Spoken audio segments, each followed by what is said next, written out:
Hello guys and welcome back to best കാപ്പിക്സ്. ഇന്നത്തെ വീഡിയോയിലൂടെ നമ്മൾ നോക്കാൻ പോകുന്ന അടുത്ത വർഷം, അതായത് 2024 വരാൻ പോകുന്ന 5 പുതിയ സെഡാൻസിനെ പറ്റിയാണ്. നിങ്ങൾ ഇനി അഥവാ ഈ വീഡിയോ 2024 കാണുന്നതെങ്കിൽ ആ വർഷം തന്നെ വരാൻ പോകുന്ന 5 വണ്ടികൾ. ഓക്കെ, ഏതായാലും ഇവിടെ ഇപ്പോൾ നമ്പർ 1 പൊസിഷനിൽ നിൽക്കുന്ന പുതിയ ജനറേഷൻ സ്വിഫ്റ്റ് ഡിസയർ ആണ്. നമുക്കറിയാം ഈ അടുത്ത് സുസുക്കി പുതിയ generation 4th generation Swift to be precise അത് അവർ ഗ്ലോബലി അൺവീൽ ചെയ്തിട്ടുണ്ടായിരുന്നു. ഇതുവരെ എവിടെ ലോഞ്ച് ഒന്നും ചെയ്തിട്ടില്ല, പക്ഷേ 2024 സ്റ്റാർട്ടിങ്ങിൽ ഗ്ലോബലി ആ ഒരു വണ്ടി ലോഞ്ച് ചെയ്യും. ഇന്ത്യയിലേക്ക് വരുമ്പോഴേക്കും 2024 പകുതിയുടെ അടുത്തൊക്കെ ആവും എന്നാണ് പറയുന്നത്. പക്ഷേ എന്നാൽ പുതിയ ജനറേഷൻ സ്വിഫ്റ്റ് വന്നു കഴിഞ്ഞാൽ തീർച്ചയായും ഡിസയറും വരും എന്നുള്ള കാര്യം നമുക്കറിയാലോ. ഈ സെയിം വണ്ടിയിൽ ബേസ് ചെയ്തായിരിക്കും പുതിയ സ്വിഫ്റ്റ് ഡിസയറും ഇരിക്കാൻ പോകുന്നത്. പറഞ്ഞു വരുമ്പം പുതിയ സ്വിഫ്റ്റിൽ അങ്ങനെ ഭയങ്കര വലിയ ഡിസൈൻ ചേഞ്ച് എക്സ്റ്റീരിയറിലുണ്ടെന്ന് ചോദിച്ചാൽ ഇല്ല എന്ന് പറയേണ്ടി വരും. കുറച്ച് എവല്യൂഷണറി ബേസിസിലുള്ള ചെറിയ ചെറിയ ചേഞ്ച്, ചെറുതാണെന്ന് ഞാൻ പറയുന്നില്ല, എന്നാലും അത്യാവശ്യം ഒരു ഡീസൻ്റ് ആയിട്ടുള്ള ചേഞ്ച് മാത്രമേ ഇതിനകത്ത് വരുത്തിയിട്ടുണ്ടായിരുന്നുള്ളൂ. പ്രത്യേകിച്ച് എക്സ്റ്റീരിയർ ഡിസൈനിൻ്റെ കാര്യത്തിൽ അതിപ്പോൾ നമ്മൾ കണ്ടാലും മനസ്സിലാവും. ഡിസൈറിലേക്ക് വരുമ്പോഴേക്കും ഇത് ഇനിയും സബ്ഫോമീറ്റർ കാറ്റഗറിയിൽ നിൽക്കുന്ന ഒരു കോമ്പാക്ട് സെഡാനായിട്ട് തന്നെയായിരിക്കും ഇറക്കുന്നത്. ആകെ Gen 1 ഡിസയർ മാത്രമേ അബവ് ഫോമീറ്റർ ഉണ്ടായിരുന്നുള്ളൂ. ബാക്കി 2 ജനറേഷൻ സബ്ഫോമീറ്റർ ആണ്, ഇതും സബ്ഫോമീറ്റർ ആയിരിക്കും. പിന്നെ ഇൻറ്റീരിയർ ഡിസൈൻ്റെ കാര്യത്തിൽ ഒരു കാര്യമായിട്ട് ഇമ്പ്രൂവ്മെൻറ്റ്സ് വരുത്തിയിട്ടുണ്ടായിരുന്നു പുതിയ 4th ജനറേഷൻ സ്വിഫ്റ്റിൽ.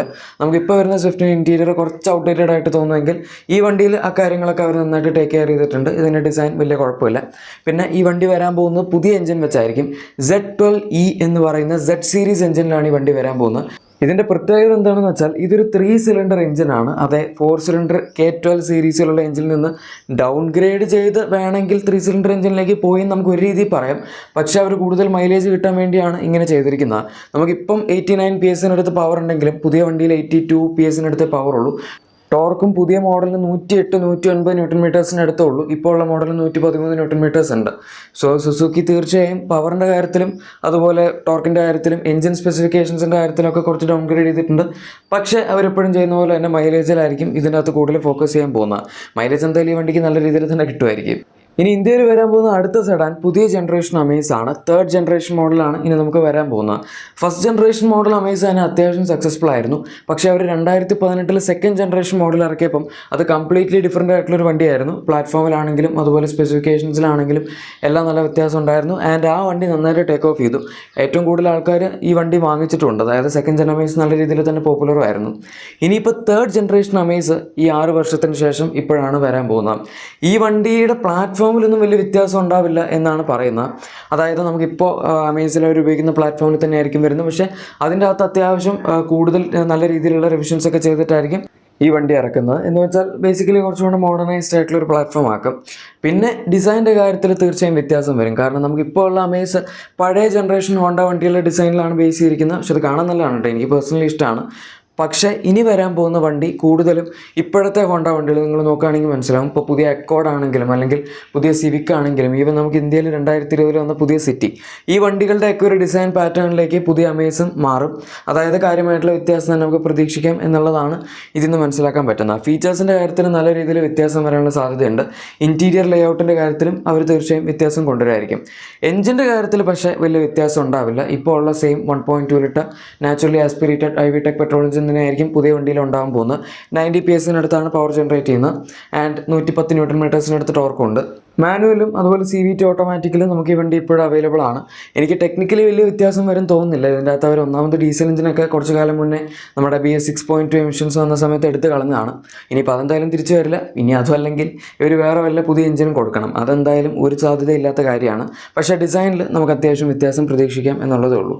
ഇനി മൂന്നാമത്തെ വണ്ടി പുതിയ ക്യാമറയാണ്. ഈ ക്യാമറയുടെ എക്സിസ്റ്റിംഗ് മോഡൽ, അതായത് നമുക്ക് പ്രസൻ്റ്ലി ക്യാമറ ഇന്ത്യയിൽ അവൈലബിൾ ആണ്. പക്ഷേ ഇതിൻ്റെ തന്നെ ഗ്ലോബലി ഒരു പുതിയ ഫേസ് ലിഫ്റ്റ് ടൊയോട്ട ഈ അടുത്ത് റിവീൽ ചെയ്തിട്ടുണ്ടായിരുന്നു. അധികം കാലമായിട്ടില്ല, ജസ്റ്റ് ഒരു മാസത്തിന് മുമ്പാണ് ഒരു റിവീൽ ചെയ്തത്.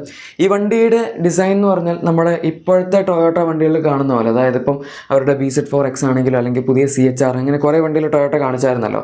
ആ വണ്ടികളുടെയൊക്കെ ഒരു ഡിസൈൻ പാറ്റേണിലേക്ക് ഇതിൻ്റെ ഫ്രണ്ട് ഡിസൈനൊക്കെ നന്നായിട്ടും തന്നെ മാറിയിട്ടുണ്ട് എന്ന് നമുക്ക് പറയാം. ഈ വണ്ടി ഇന്ത്യയിലേക്ക് വരും എന്നും എക്സ്പെക്റ്റഡ് ആണ് അടുത്ത വർഷം. റൂമേഴ്സ് വെച്ച് പറയുകയാണെങ്കിൽ 2024 അവസാനം അല്ലെങ്കിൽ ചിലപ്പോൾ 2025 സ്റ്റാർട്ടിംഗ് ഒക്കെ ആകുമ്പോഴേക്കും ഈ വണ്ടി ഇന്ത്യയിലേക്ക് വരും എന്നാണ് പറയുന്നത്. പക്ഷേ ആക്ച്വലി 2022 നമുക്ക് ക്യാമറയ്ക്ക് ഒരു ഫേസ് ലിഫ്റ്റ് കിട്ടിയതായിരുന്നു. അതുകൊണ്ട് തന്നെ ഇത്രയും പെട്ടെന്ന് ടൊയോട്ട ഇനിയിപ്പോൾ പുതിയ ഫേസ് ലിഫ്റ്റഡ് മോഡൽ കൊണ്ടുവരും എന്നുള്ളത് നമ്മൾ കണ്ടറിയേണ്ടി വരും. പക്ഷേ 2022 വന്ന ഫേസ് ലിഫ്റ്റ് വെറും തട്ടിക്കൂട്ട് മോഡലായിരുന്നു. ഈ പുതിയ വണ്ടി അങ്ങനെയല്ല. കാരണം ഇതിൻ്റെ അകത്ത് പുതിയ 12.3 ഇഞ്ചസിൻ്റെ ഇൻഫോടൈം സിസ്റ്റം ഉണ്ട്, 12.3 ഇഞ്ചസിൻ്റെ ഇൻസ്ട്രുമെൻ്റ് ക്ലസ്റ്റർ ഉണ്ട്, പാനറോമിക് സൺറൂഫ് ഉണ്ട്, 10 ഇഞ്ചസിൻ്റെ ഹെഡ്സപ്പ് ഡിസ്പ്ലേ ഉണ്ട്. അങ്ങനെ ഇഷ്ടം പോലെ ഫീച്ചേഴ്സും പാക്ക് ചെയ്താണ് ഈ പുതിയ ക്യാമറ വരുന്നത്. ഇതിവിടെ വരികയായിരുന്നെങ്കിൽ നല്ലതായിരുന്നു. നമുക്ക് ആ ഒരു പ്രൈസ് പോയിന്റിൽ കിട്ടുന്നത് ടൊയോട്ടയുടെ അത്യാവശ്യം നല്ല ഫീച്ചേഴ്സ് ഉള്ളൊരു വണ്ടി, അല്ലെങ്കിൽ അറ്റ്ലീസ്റ്റ് നല്ല കംഫർട്ടുള്ള വണ്ടി എന്ന രീതിയിൽ നല്ലൊരു ഓപ്ഷൻ ആയേനെ. ഇനി അടുത്തത് പുതിയ 4th ജനറേഷൻ സ്കോഡ സൂപ്പർബ് ആണ്. ഈ വണ്ടി സ്കോഡ ഈ അടുത്താണ് ഗ്ലോബലി അൺവെയിൽ ചെയ്തത്. ആൻഡ് ഇതിൻ്റെ ഡിസൈനൊക്കെ നമ്മൾ നോക്കുകയാണെങ്കിൽ കറണ്ട് ജനറേഷൻ അതായത് 3rd ജനറേഷൻ മോഡൽ, നമുക്ക് ഇന്ത്യയിൽ കിട്ടുന്ന 3rd ജനറേഷൻ ആയിരുന്നു, പക്ഷേ ഡിസ്കണ്ടിന്യൂ ചെയ്തു. അവർ ഇന്ത്യയിലേക്ക് കൊണ്ടുവന്ന വണ്ടികൾ തീർന്നു പോയെന്ന് തോന്നുന്നു. പക്ഷേ 2024 സ്റ്റാർട്ടിങ്ങിൽ 3rd ജനറേഷൻ വണ്ടികൾ ഇനിയും അവർ കുറച്ചുകൂടെ കൊണ്ടുവരുന്നു പറയുന്നുണ്ട്. വേണ്ടായിരുന്നു എന്നൊരു രീതി വേണേൽ പറയാം. കാരണം പുറത്ത് പുതിയ ജനറേഷൻ അവർ ഇറക്കി, നമുക്ക് ഇനിയും പഴയ ജനറേഷനാണ് അടുത്ത വർഷം സ്റ്റാർട്ടിങ്ങിൽ തരാൻ പോകുന്നത്. പക്ഷേ അഗൈൻ അതിൻ്റെ സ്റ്റോക്കും കൂടെ തീർന്നു കഴിയുമ്പോഴേക്കും ഈ പുതിയ വണ്ടി കൊണ്ടുവരും എന്നാണ് പറയുന്നത്. ഈ പുതിയ വണ്ടിയുടെ എക്സ്റ്റീരിയറിൽ കൈൻഡ് ഓഫ് എവല്യൂഷണറി മാറ്റങ്ങളേ ഉള്ളൂ. അതായത് നമുക്ക് കാണുമ്പം ഭയങ്കര വലിയ വ്യത്യാസം തോന്നുന്നില്ല. പക്ഷേ ഇൻറ്റീരിയറിൻ്റെ കാര്യം അങ്ങനെയല്ല. ഇൻറ്റീരിയറിൽ അവർ അത്യാവശ്യം നന്നായിട്ട് തന്നെ പണിയെടുത്തിട്ടുണ്ട്. നല്ല രീതിയിൽ വ്യത്യാസം നമുക്ക് കാണാനും പറ്റും. അതിൻ്റെ ഒരു മൊത്തത്തിലുള്ള ഫിനിഷിംഗ് ആണെങ്കിലും അതുപോലെ കൊടുത്തിരിക്കുന്ന ഡിസ്പ്ലേക്ക് ആണെങ്കിലും ഡാഷ്ബോർഡിൻ്റെ ലേഔട്ട് ആണെങ്കിലും അവരുടെ ഒരു പുതിയ ജനറേഷൻ വണ്ടികളിൽ വരുന്ന പോലത്തെ ഒരു ഫീലൊക്കെ കിട്ടുന്ന രീതിയിലാണ് ഈ വണ്ടിയിലും ഉള്ളത്. എനിക്ക് പേഴ്സണലി ഈ വണ്ടിയുടെ ഇൻറ്റീരിയർ നന്നായിട്ട് ഇഷ്ടപ്പെട്ടു. കറണ്ട് ജനറേഷൻ മോഡൽ നമുക്ക് കുറച്ച് ഔട്ട്ഡേറ്റഡ് ആയിട്ട് ഫീൽ ചെയ്ത് തുടങ്ങിയിട്ടുണ്ടായിരുന്നു. അതിപ്പോൾ ആ വണ്ടിയെ കുറ്റം പറയേണ്ട കാര്യമില്ല, കാരണം കുറച്ച് കാലം ആയില്ല അവരിത് തന്നെ ഇറക്കിക്കൊണ്ടിരിക്കുന്നു. എന്തായാലും ഈ വണ്ടി വരുമ്പം ആ ഒരു പ്രശ്നം സോർട്ട് ഔട്ട് ആവും. പിന്നെ അഥവാ പുതിയ മോഡൽ വന്നാലും ടെക്നിക്കലി നിങ്ങൾ വലിയ വ്യത്യാസമൊന്നും പ്രതീക്ഷിക്കരുത്. നമുക്കിപ്പോൾ ഉള്ള 2 ലിറ്റർ TSI തന്നെയായിരിക്കും ഇതിൻ്റെ അകത്തും വരാൻ പോകുന്നത്. ഗ്ലോബലി ഇതിന് ഓൾ വീൽ ഡ്രൈവ് ഒക്കെ അവൈലബിൾ ആണ്, പക്ഷേ ഇന്ത്യയിൽ അതില്ല.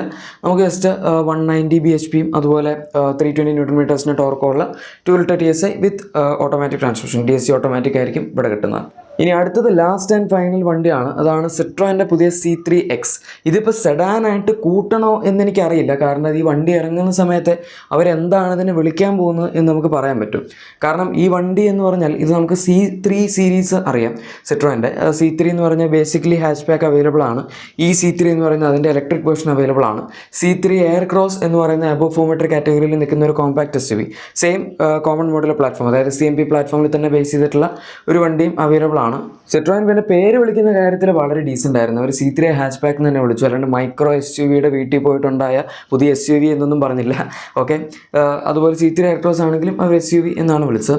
ഈ വണ്ടി ഇനി ഇറങ്ങുന്ന സമയത്ത് അവർ ചിലപ്പം വളരെ സിമ്പിളായിട്ട് സെഡാൻ എന്ന് വിളിക്കുമായിരിക്കും, അല്ലാണ്ട് ക്രോസ് ഓവർ SUV ക്യാരക്ടറിസ്റ്റിക്സ് ഉള്ള റഗ്ഗഡ് ആയിട്ടുള്ള വണ്ടി എന്നൊന്നും വിളിക്കാൻ സാധ്യതയില്ല. ഈ വണ്ടിയെ പറ്റി പറയുകയാണെങ്കിൽ ഇത് ബേസിക്കലി ഒരു കൂപ്പയാണ്, അതായത് നമ്മുടെ C3 എയർ ക്രോസ് ബേസ് ചെയ്തിട്ടുള്ള ഒരു വണ്ടിയാണ്. സ്ലോപ്പിംഗ് റൂഫ് ലൈനിലായിരിക്കും ഈ ഒരു വാഹനം വരുന്നത്. പക്ഷേ ഒരു ഗുണം എന്താണെന്ന് വെച്ചാൽ ഇതിന് ഗ്രൗണ്ട് ക്ലിയറൻസ് 200 mm ഉണ്ടാവും. അതായത് C3 എയർ ക്രോസിൻ്റെ തന്നെ ആ ഒരു ക്യാരക്ടറിസ്റ്റിക്സ് ഉള്ള, പക്ഷേ എന്നാൽ ഒരു കൂപ്പേ ലൈക്ക് ഡിസൈൻ ഫോമാറ്റിൽ വരുന്ന വണ്ടി എന്ന രീതിയിലാണ് ഇവർ ഇറക്കാൻ ഉദ്ദേശിക്കുന്നത്. ഇൻറ്റീരിയർ ഒക്കെ സെയിം തന്നെയായിരിക്കും. എക്സ്റ്റീരിയർ ഡിസൈൻ റിയറിൽ ഉണ്ടാകുന്ന വ്യത്യാസം ഉണ്ടാവുള്ളൂ.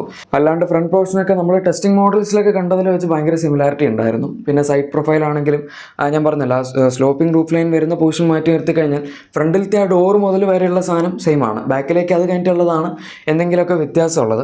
എന്തായാലും വണ്ടി വരുമ്പോൾ നമുക്ക് കാണാം ഇതിൻ്റെ ഡിസൈൻ എങ്ങനെ ഉണ്ടാവും എന്നുള്ളത്.